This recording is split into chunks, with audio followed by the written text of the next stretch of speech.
And it's $1.20 more than it was just a month ago. I broke $100 for the first time in my lifetime. I've never paid for a tank of gas more than $100. And people are paying attention. Governor Newsom, he now wants to tax oil company their profits. He claims they are pocketing excess profits while Californians are paying the highest gas prices in the country. It's called a windfall profits tax. Here's our political reporter Morgan Reiner to explain how it works. The concept of the tax is simple enough. Anytime an oil company charges way more at the pump than the actual price of crude oil, then the state will tax them. That money is then supposed to go back to the consumers. But here's the thing. Even though the governor says that he wants to do this new tax and announced it on Friday, the legislative session to even consider doing something like this doesn't start back up for several months. The average price of gasoline in California today is $6.38. That's about $2.60 more than the national average. Oil companies, they provide no explanation.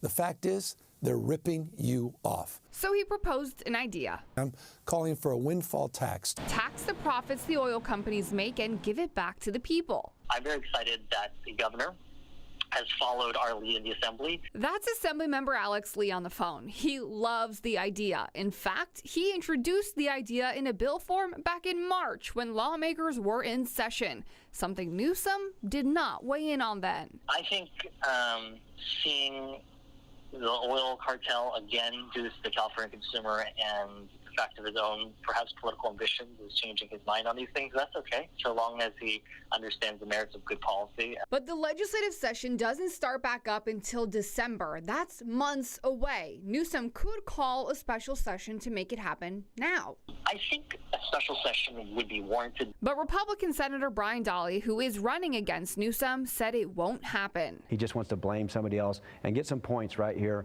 at the end of the last month of an election. He doesn't like the idea of the tax anyway, says it will only increase costs for consumers. He'd prefer to drop taxes. Californians should know that we pay a really high tax in California. So there's 54 cents a gallon that goes to fixing our highways.